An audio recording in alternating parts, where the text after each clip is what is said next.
आज के पहनावल ओढ़ावल जाई वो देखबे ना करी। क्या विधान बना है बाबूजी, गौर करेंगे क्या है। नेहरू बाबू की ओर से शानदार एक अरे लाली लाली डोलिया के ए भैया लाली लाली डोलिया के यह लोगवा सजाई है हो।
श्रीमान संजय यादव जी हमारे तो कहना है, क्या कहना बेटा, आइए।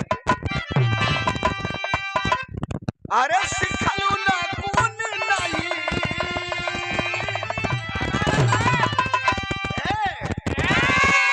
सिखलू ना गुण नहीं कौनो सहुरा हो।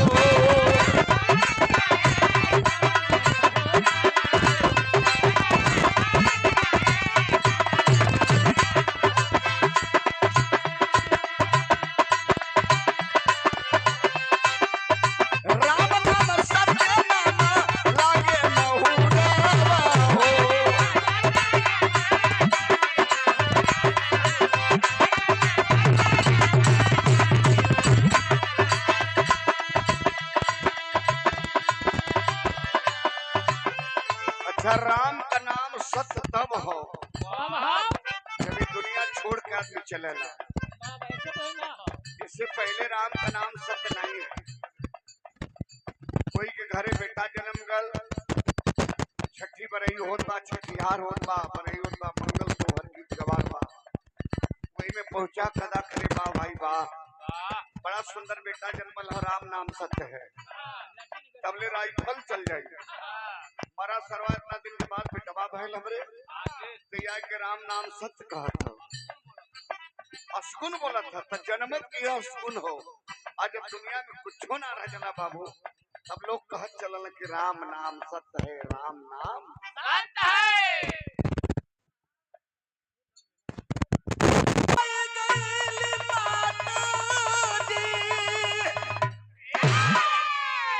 लगाई गईली माता जी की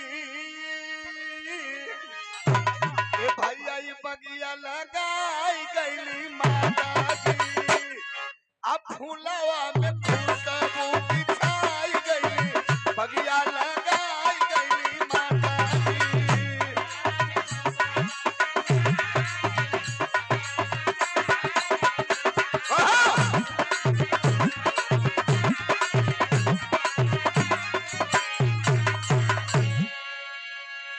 अरे माई के जमाना में, अरे माई के जमाना में 5 गो सुमाना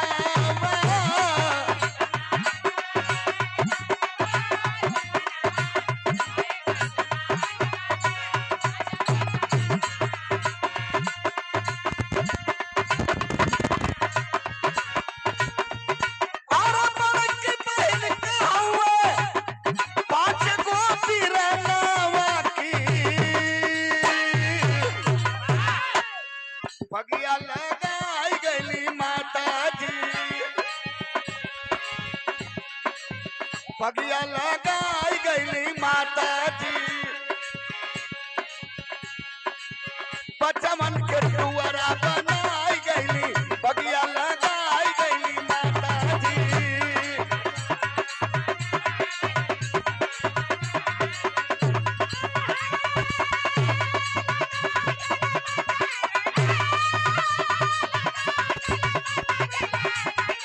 जियो बेटा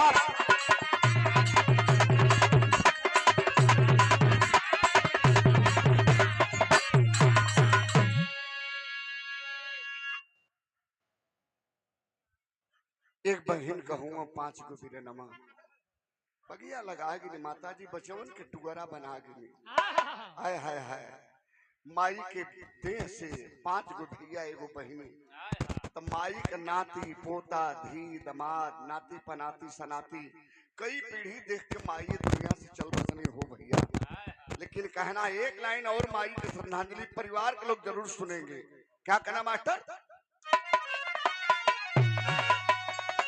अरे भूलौले भूलात नहीं खे जौन माई दुआरी के टाटी रहले हमार सिपाही भैया आवा हमार नगीना भैया आवा सब लोग आवे तब माई के देखे कि मन का माई है आज माई हमन का तस्वीर हो गई तब ये भैया भूलौले भूलात नहीं खे माई का सूरतिया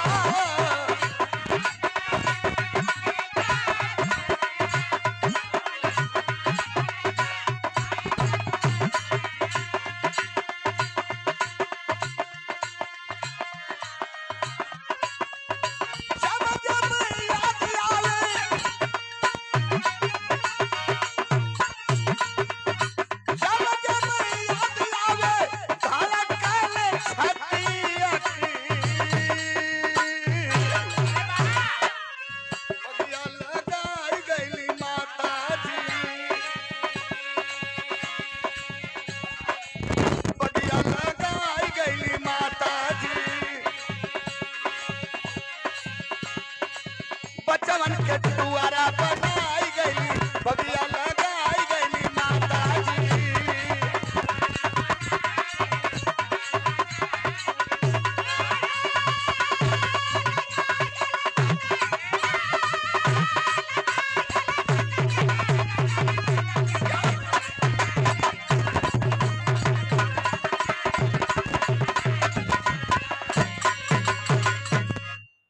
श्रीमान भरथरी बाबू की ओर से शानदार 100 रुपए का पुरस्कार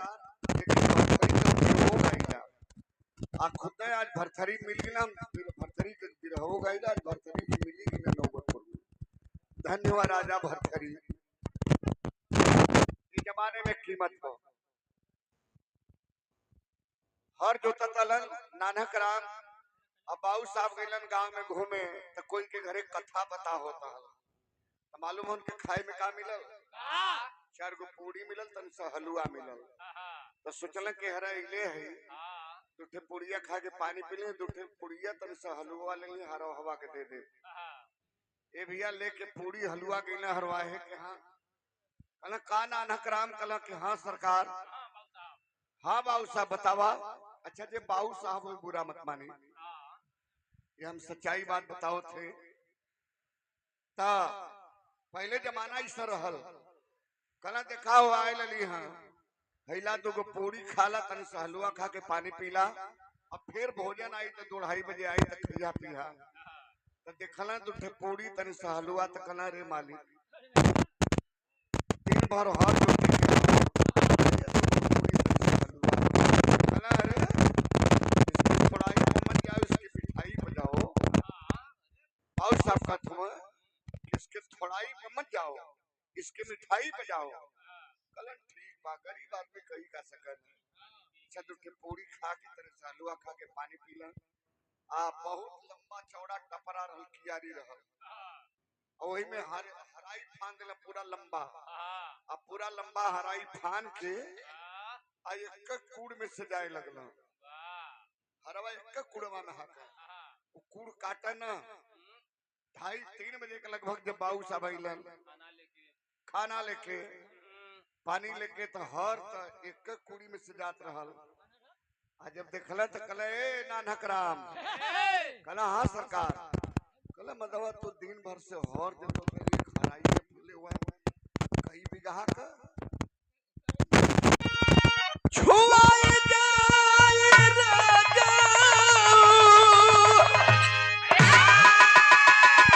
अरे छुआए जाए राजा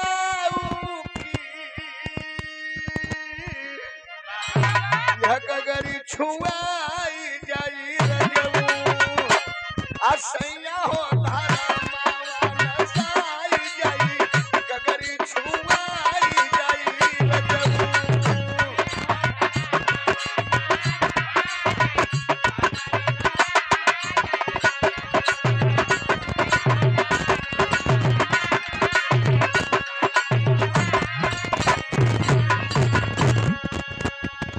₹100 पुरस्कार सुंदर उपहार मेरे पप्पू यादव भैया की ओर से प्रदान किया गया। बड़ा शानदार कार्यक्रम राम आशीष भैया से करौले हैं। आप जमाने में बड़ा आप लोग नसीहत दिले हो आप लोगों का आशीर्वाद हो अब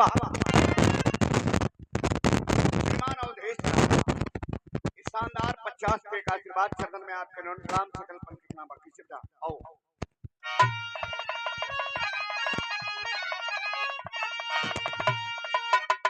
सुन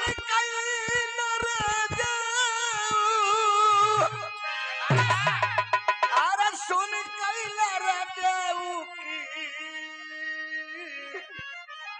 कचौड़ी गली सुन कैला मिर्जापुर के कैला हो कचौड़ी गली सुन कैला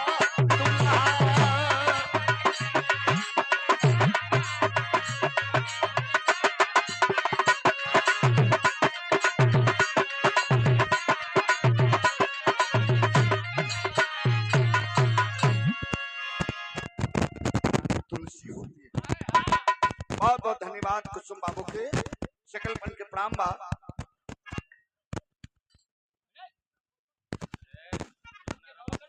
मेरा मत वन का सीजन आवत तो काहे दबे महीना वन का धीरे आवत रोटी के गेबन कर ही सुन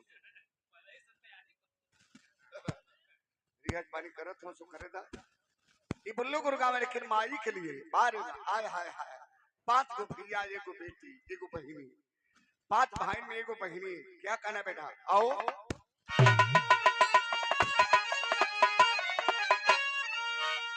अरे लगा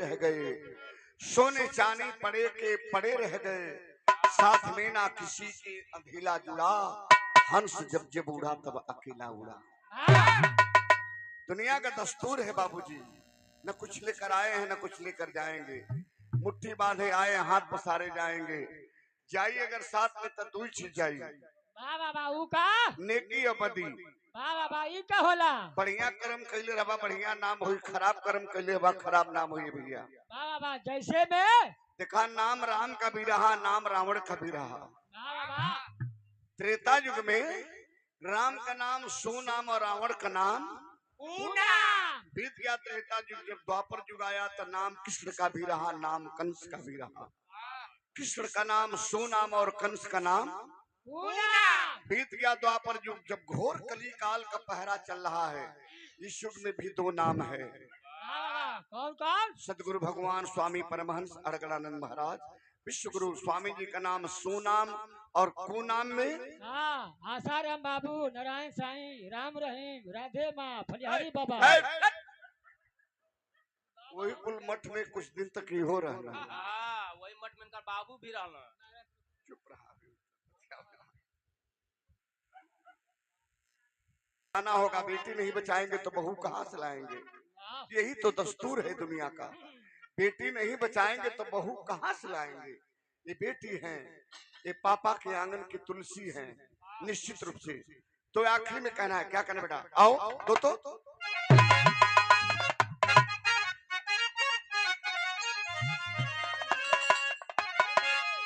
अरे 2 दिन के जिंदगी में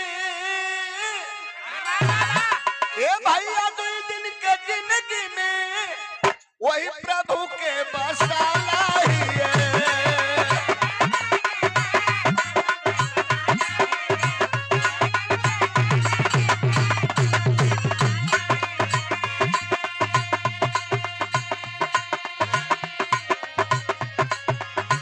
कहाँ पे चुका दी हवा आया न कोई जिए।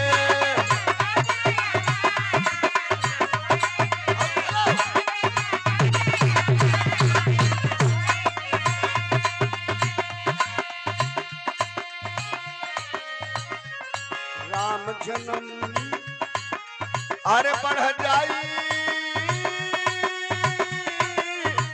कदरिया। राम जन्म अरे बढ़ जाई कदरिया। उड़ के चदरिया जय बुए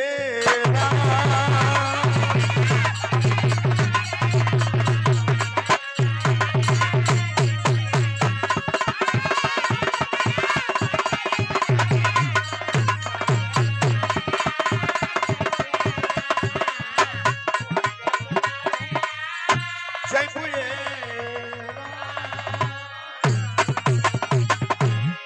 हमारे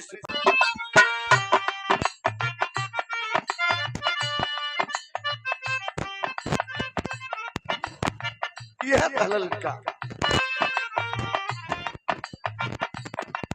देखले हम पानी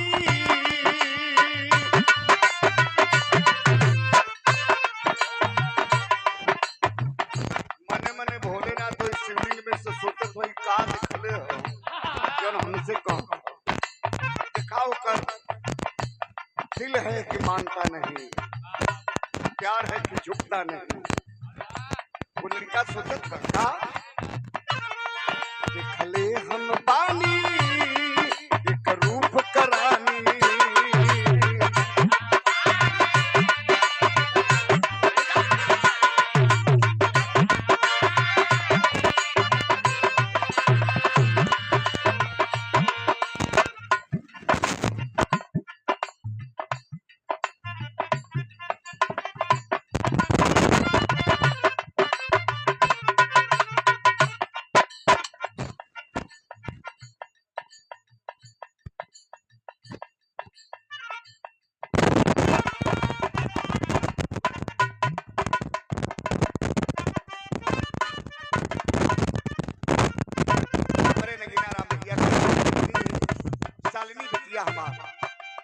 बेटी की ओर से 51 रुपया पुरस्कार सुंदर उपहार, बहुत बहुत धन्यवाद। कौन बात पे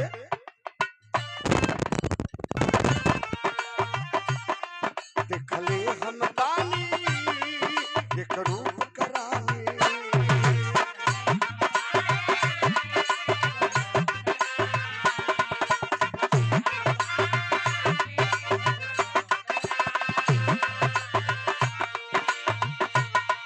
भगवान से ही है हम मानत बानी।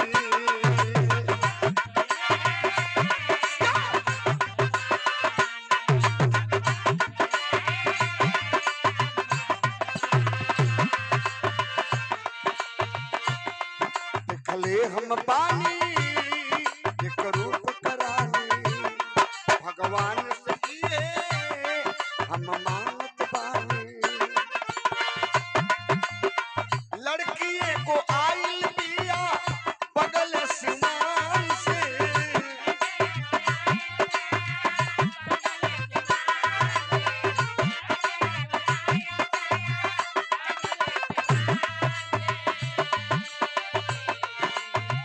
लड़की को आइल दिया बगल सिमान से। देख ले पानी बड़ा ये को चांद।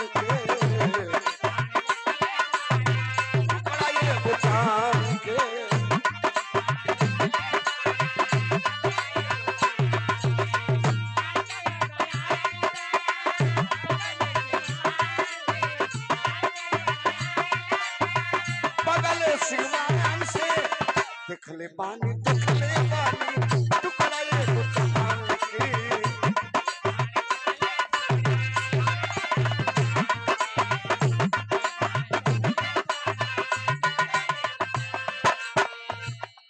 गुलाब राम भैया 100 रुपया पुरस्कार नौबतपुर की धरती से। भैया के हमारे प्राण सकल पुण्य के प्रणाम। जाओ जाओ।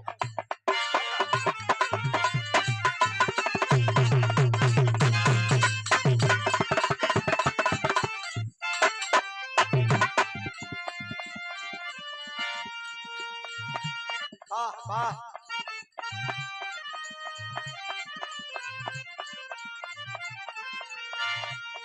बारे पूर्वी का ठाठ हमारे मास्टर बना देना। एक लाइन बान गया आपको बताएंगे कैसे बाबू।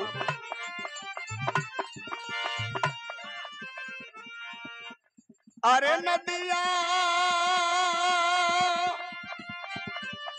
कहाँ बहेली कहाँ तुर हेलांबा। अरे नदिया कहाँ बहेली कहाँ तुर हेलांबा। अरे आफत में परानी बाना।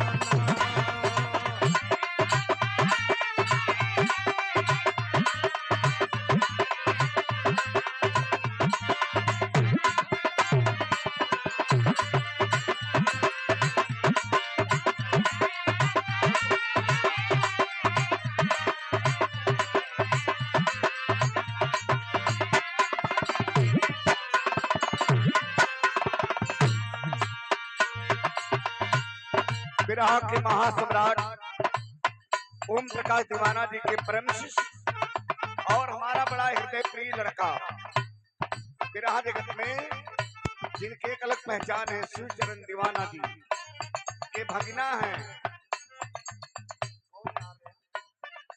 संजय आर्या। हमारे भी भगना हुआ बचवा के धन्यवाद। मालिक सुखी रखे। सुंदर उपहार 100 रुपया पुरस्कार देके बाबू सम्मान के लिए बहुत बहुत धन्यवाद। बाबा क्या कहना बेटा आइए।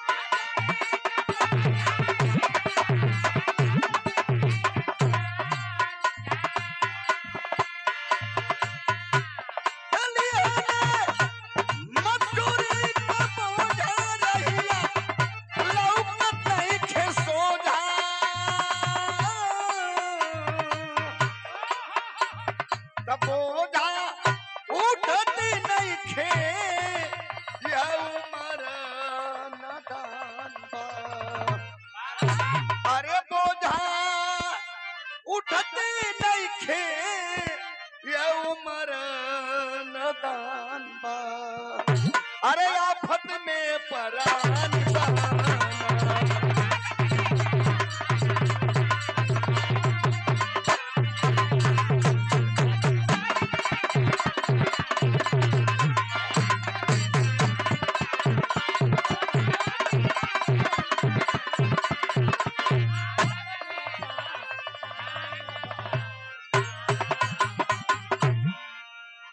सरवन भैया का नाती हुए शिवांश बाबू छोटा मुन्ना घर में नए मेहमान का आगमन हुआ है। मात्र 3 दिन पैदा भल 3 दिन से पैदा भल हुआ 3 दिन का शिवांश बाबू की ओर से